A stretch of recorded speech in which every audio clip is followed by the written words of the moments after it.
The Mad and Scared Dogs was a subversive organization. These men were, in reality, merely political dissenters, right, Heptha? Men who had refused to accept bribery as a means of political discourse. They certainly were not rebels. They certainly were not really active members of the Mad and Scared Dogs. They were indeed to become pawns in a deadly game. Epinanias was a piece occupying a key position. At a critical moment during his father's trial, which all records reveal was rigged and illegal, this Vistan character, a long-standing critic and adversary, had taken out a very long pipe and begun to stoke it, billowing smoke profusely. A thing well known to be rude, I observed, and that should never be done in the presence of a Vrinth noble, or any noble for that matter. Never, no, never. It is so rude, in fact, that there have been several noble deaths on account of duels thusly provoked in the past. So right there, Epinanias angrily rebuked him, publicly shaming Vistan as half-spawn and a brute, and tearing at him with cutting words. Stultior, asino, huh? Huh? Stultior! Vistan drew his horse sword, for nobles could not lawfully be disarmed unless in the presence of the hegemox, and running forth he impaled the incredulous and terrified Epinanias. The long sword turned through the man's tunica, slicing the guts, and another struck piercing the throat, the thorax, and arteries. Was everyone certain that this was Epinanias and not some hired double? It would have been wise for Epinanias to have cheaply hired a double, having been gone so long. No one would recognize a difference. There is no doubt that it was Epinanias who died there. How exactly went his last moments? Torrents of blood rushed out of the man, but his knees gave way. He began spitting up blood. It was pitiful. This should be counted for sacrilege, as well as murder, should it not? After all, the Senate is held as a sacred body, and the chambers of the Senate have been consecrated to the divine beings. Yes, even the Ammouric law must consider this a crime of the highest order.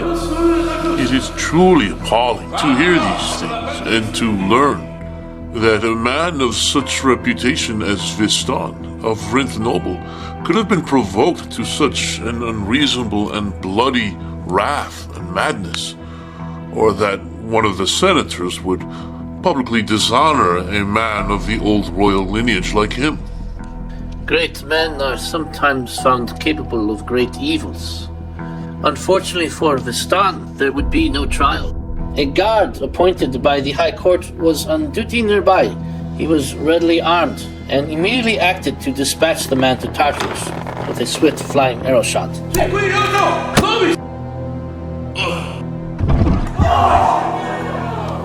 Our famous author Epinanias, however, remained alive, though fading quickly.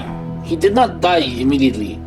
The blood vessels in the neck were torn, but his esophagus remained intact, allowing him speech.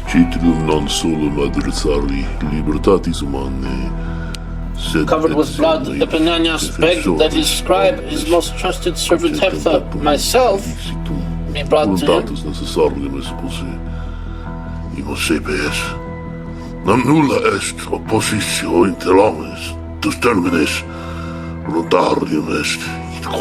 I was rushed in from the senatorial antechamber immediately.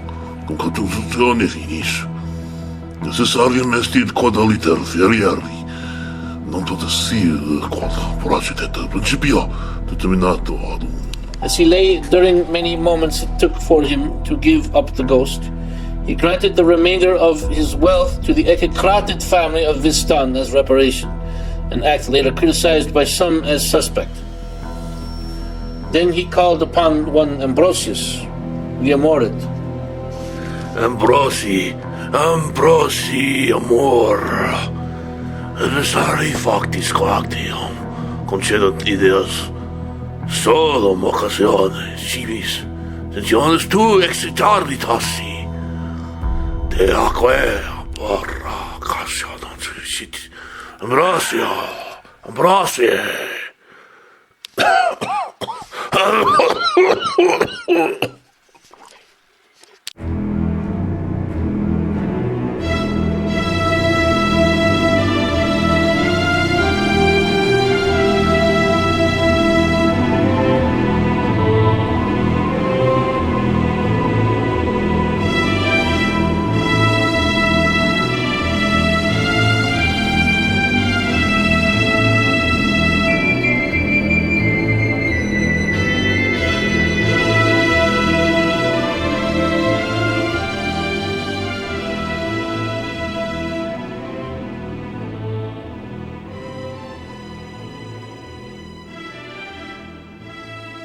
Well, Heptha, I must say, you have quite outdone yourself this time.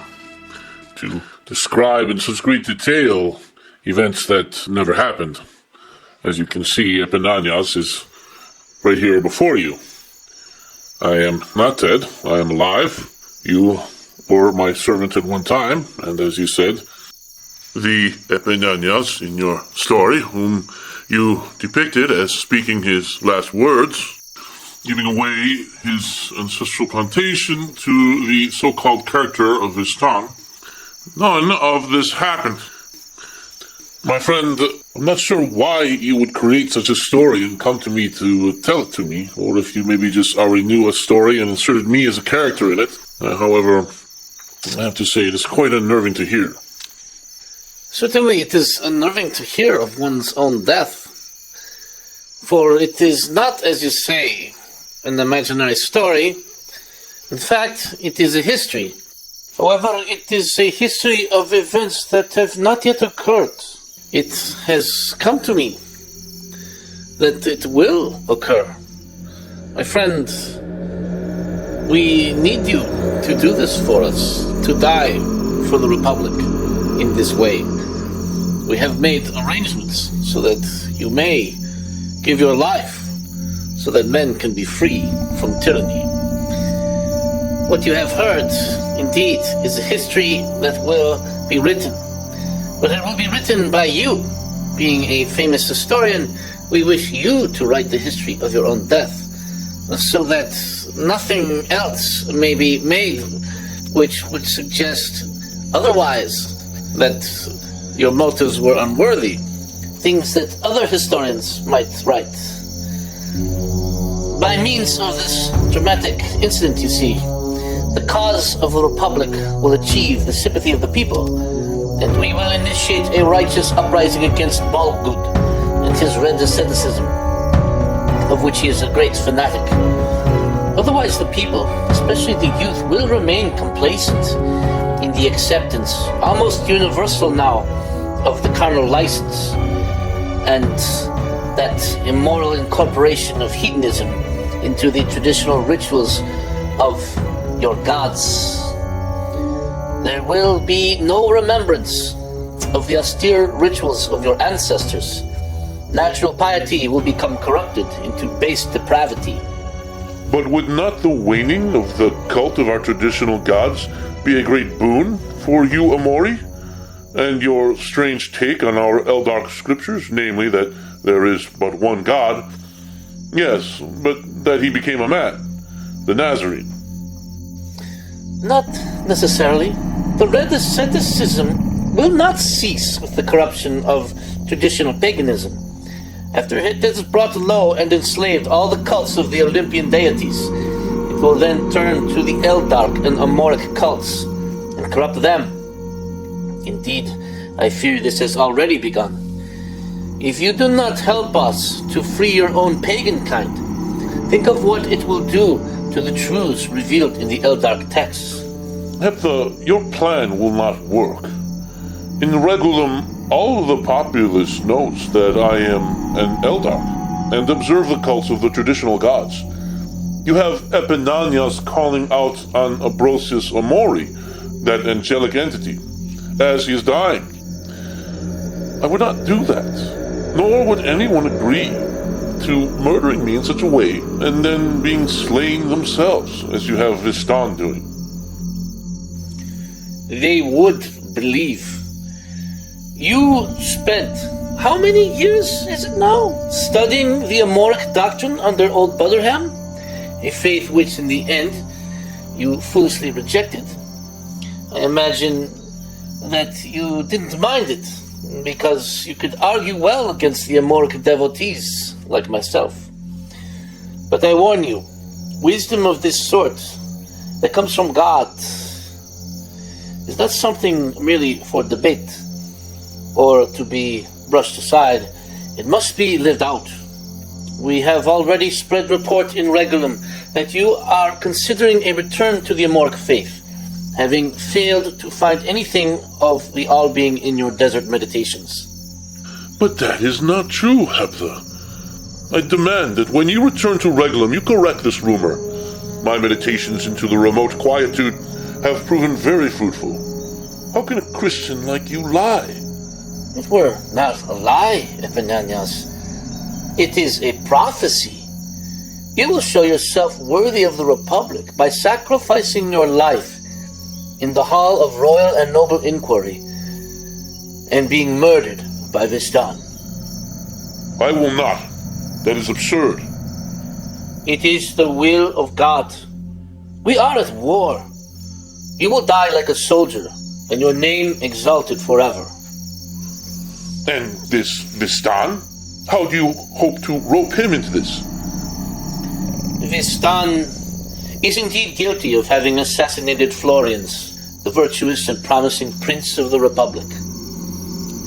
Vistan came to us secretly, out of a sense of remorse, wishing to repair the damage he had done. For when he saw the depredations of Balgud, who even requisitioned his sister to become a love slave, he was brought to the deepest consternation. Instead of turning himself over to the authorities, who would simply use his execution to downgrade the old royalist faction and further bolster Balgud, Vistan decided to make a sacrifice. Vistan is an Ammouri and a sinner. He has agreed to do this penance, which will save his soul, to so die in battle against tyranny. So intent is he on this, that he's willing for his own name to be put down in disrepute, to be written down in the history books as the villain. Vistan has been instructed as to how it shall transpire and what he is to do exactly, and how he is to die. He has agreed to this, because the Republic cannot be saved without this. Vistan has taken this role of impassioned villain, and he has been preparing for a long time to be slain as a criminal, to die with a bad reputation, and to die in disgrace, committing a sacrilege in the court.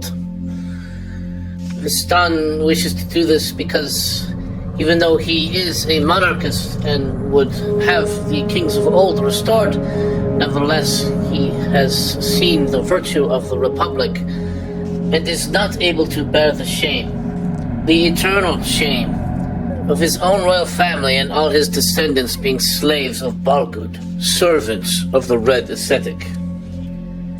How it would be a much greater disgrace for the Republic to be lost if men were to do nothing. Men must act. Men must do what is right. It is incredible for me to hear these things, Heptha. That you are a member of the Mad and Scared Dogs. Not only a member, I am one of the head bosses. I have come here on this mission with high authority, and I do so with great trepidation, but also with faith that you will make the right choice. You see, Epenanias, after the Centaur ambush, I fled and was taken to many places, and I saw many lands.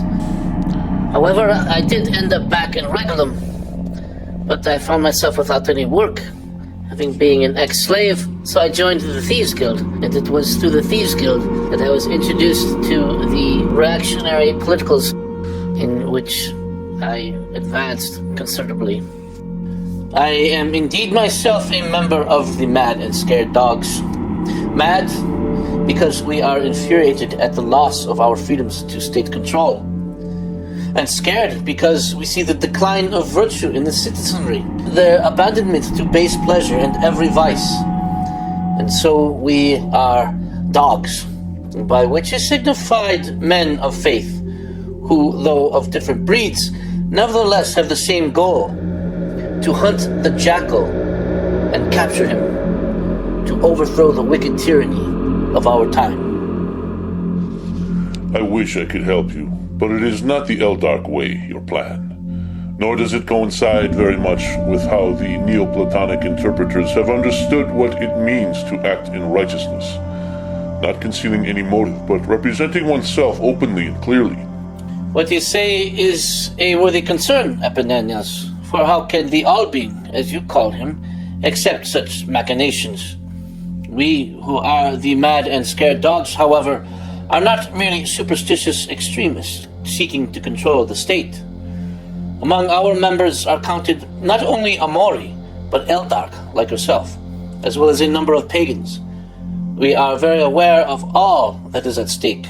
Christ our Lord himself taught all things openly, and we can never do evil in order that what is good, in this case the restoration of the Republic, might come of it.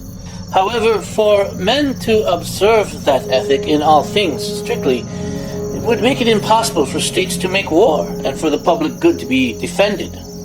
You see, Epinenius, we are no mere insurrectionists. We are men who have developed a counter-conspiracy against the defrauding of the state, to displace the ancient conspiracy of iniquity, of which the Black Book has detailed record. Our counter-conspiracy, however, requires sacrifice.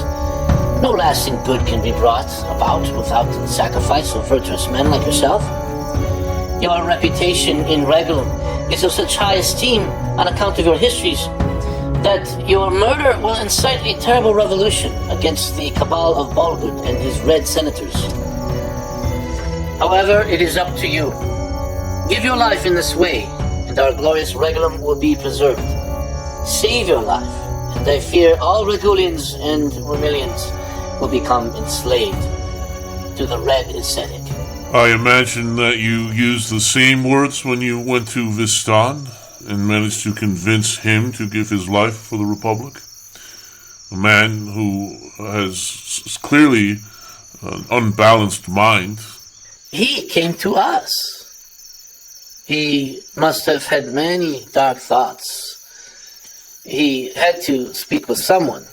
He knew that we were a clandestine organization,